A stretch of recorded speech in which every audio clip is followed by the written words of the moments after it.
hundreds of thousands of coffins. And if they had to get rid of people or dissidents, they got the caskets for it, don't they? Yes, and we found stockpiles all over the country. The FEMA plans to imprison American citizens have generated a lot of interest around the country in locating the potential prison camps throughout the country. The secret government plan to spy on,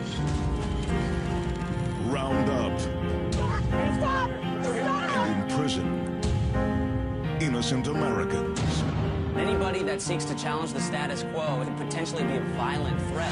FEMA is a front for a secret government, and the housing locations will actually serve as quarantine centers or internment camps. This is not an unfounded fear. After all, during World War II, the U.S. forced over 100,000 Japanese Americans into government camps for the duration of the conflict, and civil unrest could be considered a domestic emergency.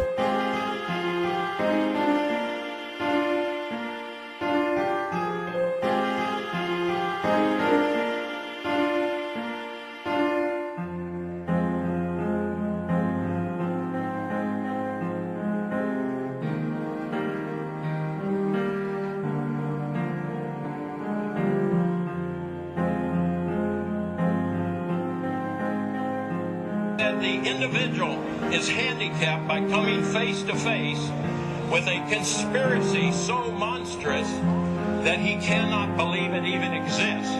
And that's the problem we have today. This conspiracy is so monstrous, so demonic, that we tell people about it and they say, "You're crazy, this is America, it can't happen here."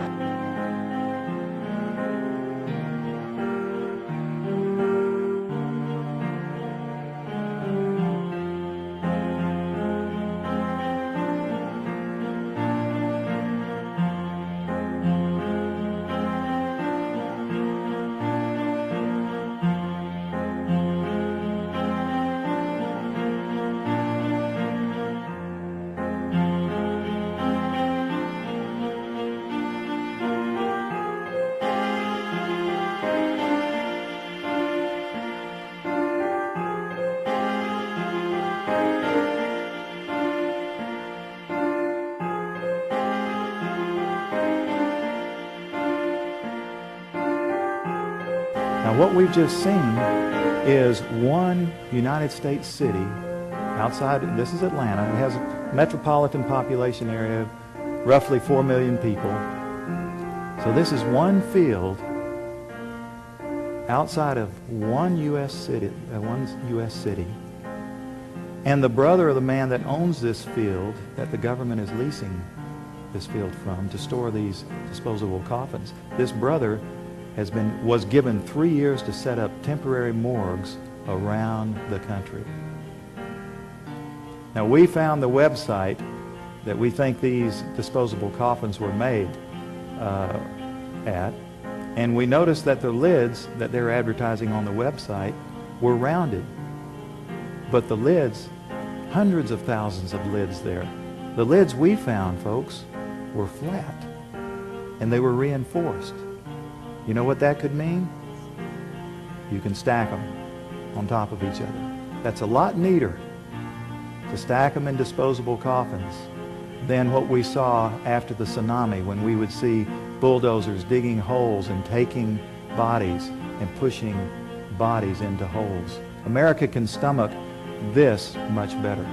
When foreign troops come in here on us after martial law, if you have a red dot on your mailbox, they take you out immediately and shoot you right in the head.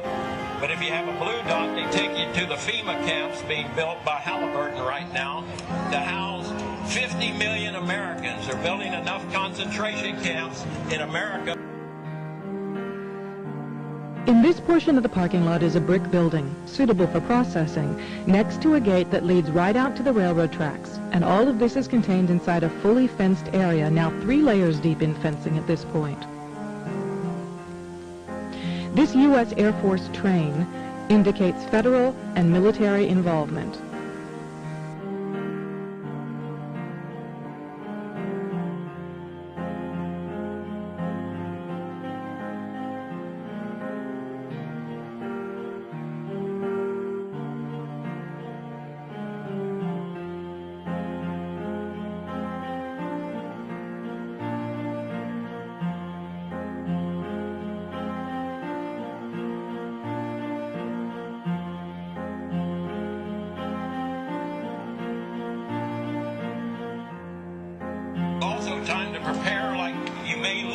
temporarily.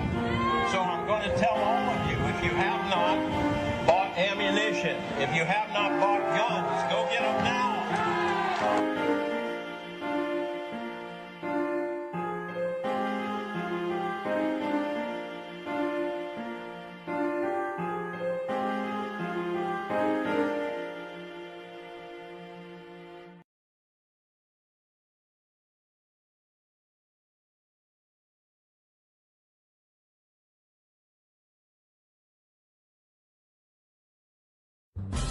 The burden of service has fallen almost exclusively onto the backs of our military.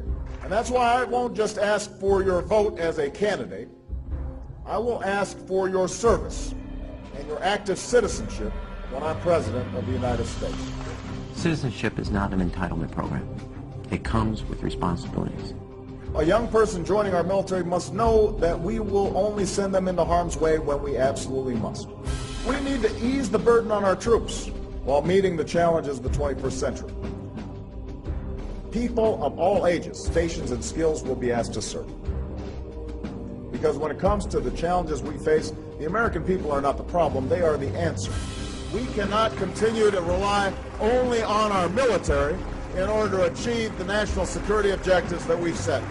We've got to have a civilian national security force that's just as powerful, just as strong, just as well funded. Everybody somewhere between the ages of 18 and 25 will serve 3 months of basic training and understanding in a kind of civil defense. That universal sense of service, somewhere between ages 18 and 25, will give Americans, once again, a sense of what they are to be American and their contribution to a country and a common experience. We were taught, my brother and I, is that you have an obligation to give back. That's why community service has been such a big part of my life. Our troops need to know that we're making the same commitment to this country that they've made. I love Obama.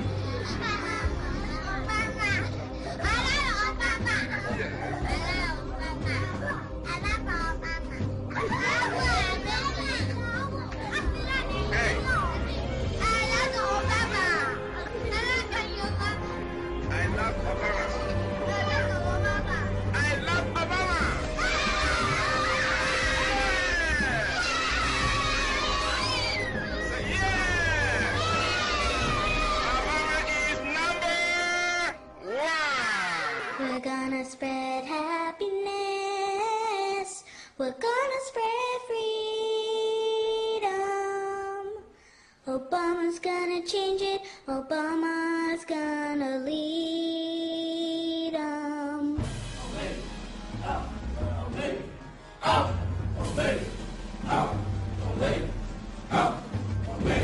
Since then, even the New York Times has reported that they're training the Boy Scouts now with Homeland Security to, quote, take on disgruntled veterans and gun owners in, quote, seek and destroy operations. And they had photos in the New York Times of these kids dressed up in Homeland Security outfits going after veterans and gun owners. Stalin said, give me somebody before age 7 that can turn them into anything I want. So that's why there's this push. Get the kids into the school system. Get them to not follow evidence. Get them to only do as they're told. Get them to be little robots. Get them to think it's normal to march up in lines and act like little soldiers and so forth. And then later in life, they'll never know the difference. Everybody has to get rid of the idea that they're an individual. They have to understand that we all have to work in the group for the collective, for the good of the whole. Not for the good of your child or for the good of the teacher, for the good of the whole. If you have to give up some of your most cherished beliefs, and that they have to train you to give these up, because it's going to be for the good of the whole, you give it up. What this legislation does then is to help harness this patriotism and connect deeds to needs. We cannot continue to rely only on our military in order to achieve the national security objectives that we've set. We've got to have a civilian national security force that's just as powerful, just as strong, just as well funded.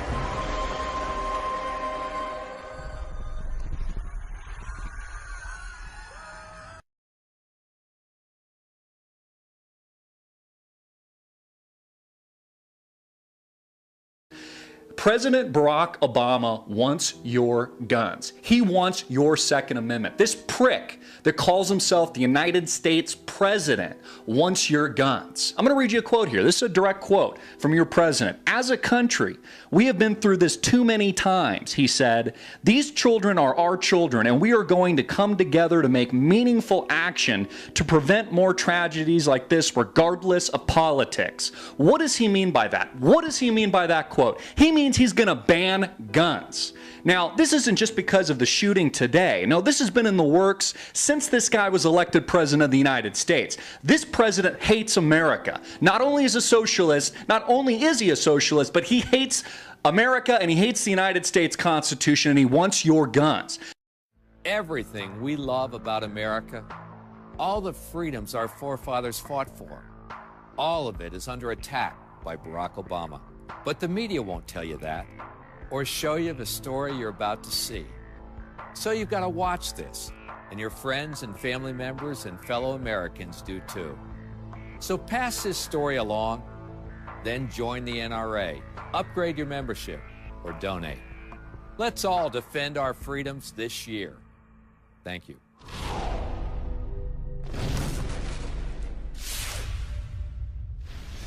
It's a stealth operation. And I used to say the UN complex, it was like going into the Twilight Zone. The majority of the countries that are members of the UN and who think the UN is just a wonderful entity, that it's something that we should listen to, they are not democracies. I'm sitting up there and I'm looking out, and there I see the Sudan, and I see Cuba, and I see Syria, and I'm thinking, you gotta be kidding me. You're gonna come into our country and try to eliminate our constitutional right to own a firearm? Dream on. We Americans are not gonna let that happen. But the UN feels more empowered than ever to get its global arms trade treaty passed, now that President Obama has dramatically reversed U.S. policy and signed on as a partner in the UN's mission to trample our firearm freedoms. The United States stands ready to begin a new chapter of international cooperation. Now, the UN remains the single most important global institution. I think that the president really sees himself as a citizen of the world. And a fellow citizen of the world. He would fit in very well as a leader of a European social democratic party. He doesn't believe in American exceptionalism. He clearly has no respect for the rule of law, our Constitution, our Bill of Rights, because he's constantly taking steps that have hurt American sovereignty. He sees in arms trade treaties a way to get around the American Congress when the American voters don't go the way he wants. And in that sense, I think he's post-American. Mr. Chairman, small arms and light weapons are truly weapons of mass destruction. And it's my firm conviction that the illicit trade cannot be tackled without involving the legal arms trade. Accountable to no one, the UN's definition of small arms is so broad, no one is immune. Not the manufacturers that make firearms, or law-abiding citizens who own them for sport or self-defense. Absolutely no one is safe from the United Nations. They're looking at registration, tracing, marking systems. This goes all the way from tanks, ships, down to handguns. But the treaty can be a vehicle for even more anti-gun measures, and this is not going to stop. And when something is so broad, it creates a lot of opportunity for mischief. They claim that they want to stop small arms from going to terrorists and guerrilla groups. But this small arms treaty really isn't going to do anything to stop that. What you'll wind up with is gun control on an international level, specifically designed to be used against honest, law-abiding people. But the UN isn't pushing its agenda alone.